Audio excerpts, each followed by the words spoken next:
this man from Ace or Base. He'll take you with ya, he cannot rape ya. You're on this boat, the fucker London to Jamaica.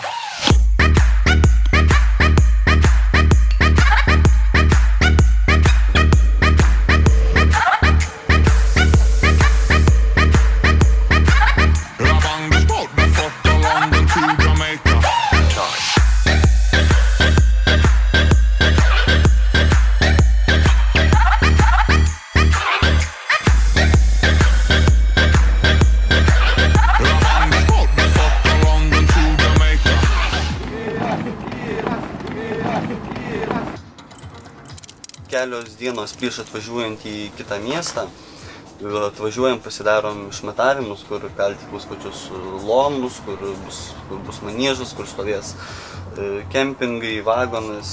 Kur kasa, jo. Jo, viską pasiruošę, o po to, kas prasideda lomų kalimai visokie, mačtas traukiam, sukimai, kelimai, kupolo kelimas, tampymas. Salės statymas, maniežo. Kaip sakant, viskas turi eilę savo. Viskas turi būti labai tiksliai padaryta. Negali būti, kad ten čia lomą įkalsi, ar ten pastatys, ar tą pastatys, viskas turi būti nusikliai. Sunkus, bet ir atsakingas toks darbas. Turi viską būti pamatęs. Jo, turi būti. Vien tik pamatęs turi būti ir tą darbą cirko ir viską, ta prasme. Mes, kaip sakom, nepabuvęs uniformistų, nebūsi artistų. Ja.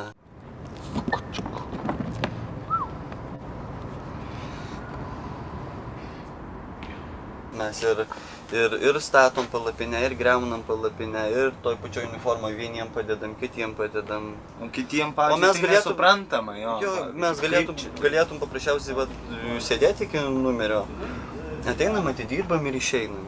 Ir toliau sėdėm, bet ne, mes einam, padedam ir vieniem ir kitiem. Čia mano visi draugai, galiu pasakyti, vapšė cirkas yra viena didelė šeima ir tu turi elgtis kaip su šeimos nariais. O ne kad aš artistas. Pas mane rankos aukštai, tu eik man padėk, tu man tą padėk. Prieš kiekvieną pasirodymą mes turim tokius ritualus, puhanį pirą, čiortų, susiplojam rankom, apsikabinam. Aš dabar už kastembą, už brolį, ten irgi tokių kaip... Aš dabar kaip šiemet visada persižegnoju išeidamas į maniežą. Arba kada jisai išeina pirmas į maniežą, tai šiam visada per užpakalį ploju irgi. Tokie. Arba ten viskau irgi, bet jisai išeina, aš kada laukiu išeimo, tai man reikia būtinai pasikelt kelnis ir kojines pasitemti į viršų. Viskau tokie šiaip nelabai prietaringi. Visą laiką pasistengiam tokius, ne prietarus, bet sakau tokius, turim būtinai tai padaryti. Susiplot, apsikabint, tai čia tokie paprasti dalykai, kad visada turi būti.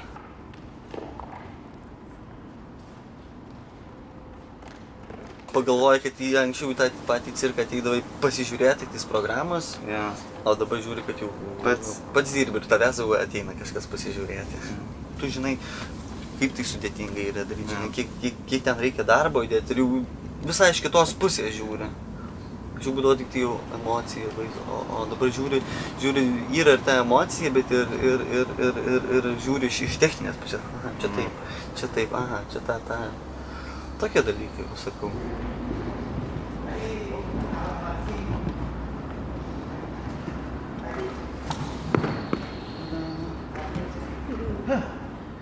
Ką mato žiūrovas manieže, tai jisai mato jau... Viską, kas gražu jau. Jau gražu, jau gatavą produktą, o... Blizgančius kostiumus, šypsenas vydė viską, o... Iki to viso, kol ateini, tai yra sunkus juodas darbas, prakaitas, patemptos kojos, lūžę rankos, viskas.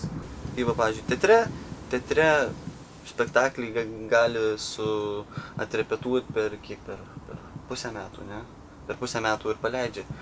Dar praeina pusę metų, kitą gali dar paleisti, jo? O čia visą gyvenimą tu repetuoji savo vieną arba kelis numerius, bet tu repetuoji visą gyvenimą. Nėra tau pusę metų, dar kažką. Tu visą laiką turi tobulėti, dirbti, repetuoti. Ir, galim sakyti, viso gyvenimo tavo spektaklis, vaidinimas ar kažkas. Ir tu visą laiką pastoviai turi repetuoti.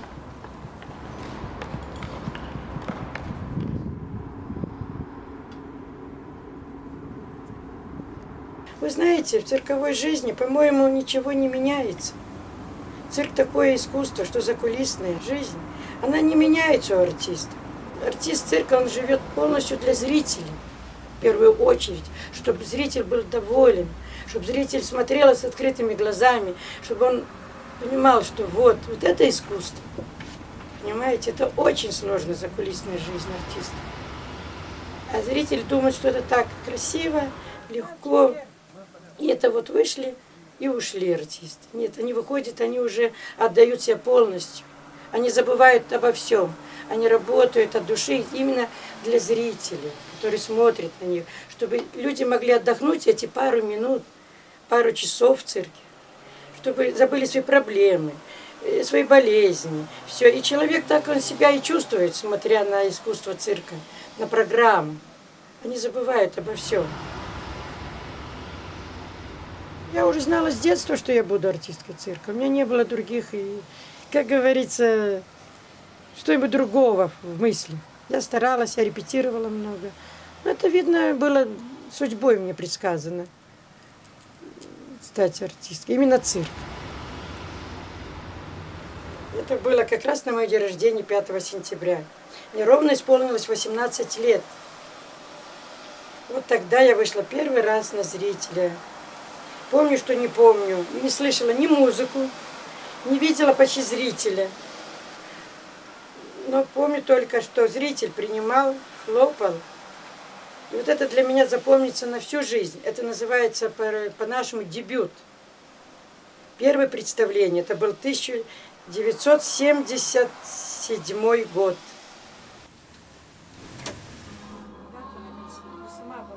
Мои планы, то, что я мечтала, вот именно сделать что-то, я сделала. Выпустили номер, репетировали. Публика довольна была.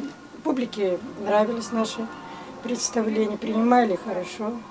Это вот премьера в Харькове, которую я сделала сама свой номер с девочками. Это был у нас единственный номер, где работают только девочки. Это было 91 года по 95 год. Вот этим номером мы ездили по гастролям по всем городам Советского Союза, Прибалтика, Украина, Беларусь, Молдовия. Куда Москва посылала на работу, туда мы ездили. С собой возили детей, ездили семьями. Там наши дети росли вместе с нами. Вот такая вот судьба. Потом пенсия. Теперь я дома, живу в Литве, в Вильнюсе. Ну и вот вернулась опять. С чего начинала, как и сегодня, в цирк. Куда ни денься, моя судьба это уже только с искусством цирка. Это наш зал. Как сказал еще Юрий Никулин, цирк начинается с кассы. Не купишь билет, не посмотришь прекрасное цирковое представление.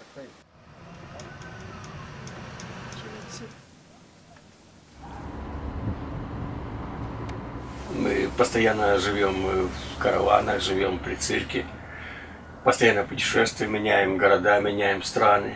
Это нам нравится, но вместе с тем мы теряем какой-то домашний уют, может быть, в какой-то мере. Мы не находимся дома.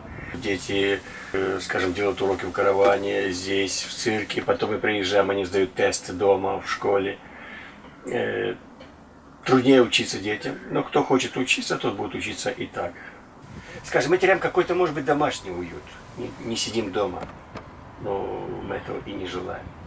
Когда, скажем, какая-то или тревога на душе, или что-то, или понервничал, кто-то, скажем, читает, кто-то гуляет, ходит гулять, любит погулять, да. У каждого есть, у кого-то свое хобби, что-то как-то. У меня свое, я играю с деревом. Вот я могу сидеть часами спокойно вырезать, оно меня успокоит, все это как бы стабилизируется. Я начал давно, лет 20 назад попробовал первый раз, может быть. Потом через лет несколько опять попробовал, что-то получилось, еще. Последних лет 10 я уже так регулярно это хобби поддерживаю, как в свободное время что-то вырезаю, что-то делаю. Лучше делать в одно время несколько вещей одновременно, Если устаешь одно делать, твое зрение переключается на другую вещь, ты смотришь уже по-другому, что-то делаешь другое. Легче делать, когда несколько вещей сразу делаешь. Тогда как-то легче видеть изъяны разные, что тебе нужно сделать, доделать, когда взгляд переключается с одного на другое. Я люблю и клоуну вырезать, скажем, и женщины, девушки тоже, скульптуры, и только бюсты тоже интересные. И церковная тематика есть, мне иконы я вырезал. По-разному, когда как подходит какое настроение. Некоторые вещи у меня стоят в галерее, в арт-галерее в Украине. Много вещей дома есть. Много из-за границы уже подарил. Продать жалко. Продать жалко. Вот когда человеку даришь подарок, это, если еще человеку это нравится, то самому большое удовольствие, что ты сделал приятно. Некоторые уже вот звонят и говорят, более 20 лет они сохранили, и до сих пор они счастливы, что имеют эти фигурки. Это большой отдых. Иногда до того, что устаешь, но получаешь большое удовольствие от этого. Это хорошее хобби. Я рад, что у меня есть такое хобби, что мне не нужна сигаретка, не нужно ничего. Я себе беру кусочек дерева, ножички, и я могу спокойно слушать музыку, стругать дерево, резать, вырезать. Это большое удовольствие. Mano vagonas ir mašina su gyvūnai šalia stovi. Tai kaip nebūtų nuostabu, iš ryto, kada atsikeli, tik durys atidarai, jau jie nemato, kurios durys atsidaro, bet jie jaučia ir žino jau palei garsą, kad tai išėjo tas žmogus, su kuriuo reikia pasisveikinti. Vat, ir, mano poniukas reiškia Sigogo, ten ožiukas bliauna, nu meškėnų taip negirdėt, jie krapštosi ten. Santykis labai yra toksai nustabus, sakyčiau, pasakyčiau taip, kaip nebūtų keista, tai yra mano šeimos nariai, praktiškai paėmus. Ir jeigu būtų bado metas, tai patikėkit man, pirmą kąsnį gautų jie, o po to jau aš, sakysim. Nes aš galiu savo dar kažką tai susirasti, o jie patys vargu. Ozi. Вот tas reiškia.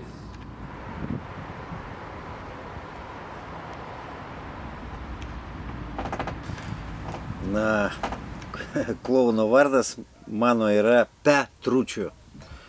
Nuo žodžio Petras, sakysim, Atručiu, tai, nu kaip, man teko dirbti nemažai Italijoje, kur man labai sekėsi. Nu ir vat man Učio, Petručiu, linksmas klauniukas, na ir prilipo Petručiu. Na, žinot, ne visados visuomenė nori klouno. Ir ne visados visuomenė nori išgirsti tiesą. Nes klounas tai yra mūsų visuomenės veidas. Ne tam suvokime, kad jeigu žmogus susidėjo raudoną nosį, jos galima ir nesidėti, suprantat. Nebūtinai klounas turi būti ten su grimu ar dar kažką, tai klounų yra visokių. Vat. Bet jisai savo reprizose, savo klounadose atspindi mūsų visuomenės veidą. Ir nuo senų laikų šitie žmonės buvo ne visados mėgstami, na sakysim, aukštuomenės. Kodėl? Užtat, kad jie parodydavo praktiškai blogasias pusės, išjuokdavo jas. Tai ne visados patikdavo, sakysim. Prisiminkim istoriją.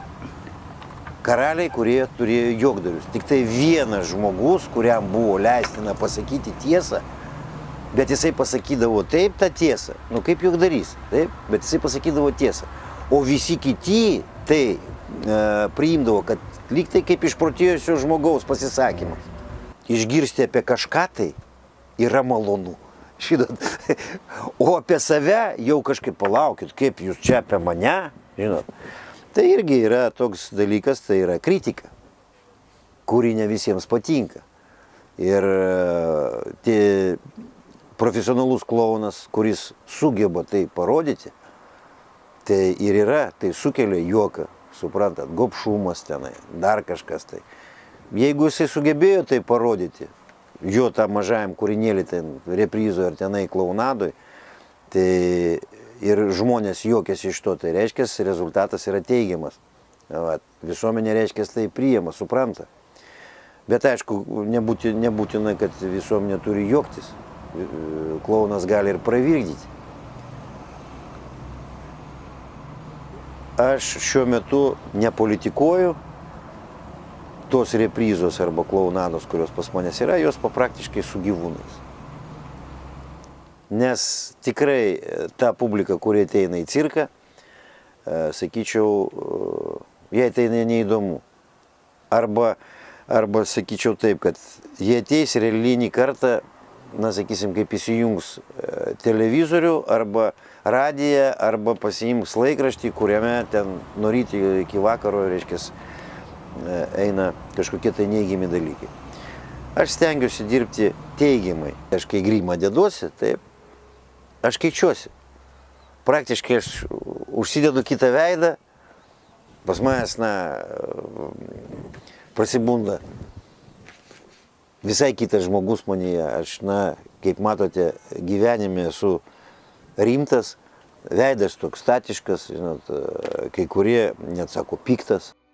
Aišku, mes esam savotiški žmonės, bet noriu pabrėžti tokį dalyką, kad daug ką atsisakęs dėl savęs, mes dirbam dėl kitų. Galbūt tai skamba keistai, bet taip yra. Aš didžiuojuosi to, kad aš esu cirko artistas, tai yra prestižas. Tu esi ne toks kaip visi. Tu esi ne kasdienybė. Tu esi šventė. Ir tai labai daug įpareigoja žmogų. Jisai turi būti aukščiau negu kiti, nes jisai yra pavyzdys. Jisai išeina į areną, jį žmonės žiūri. Tai yra labai specifinis dalykas.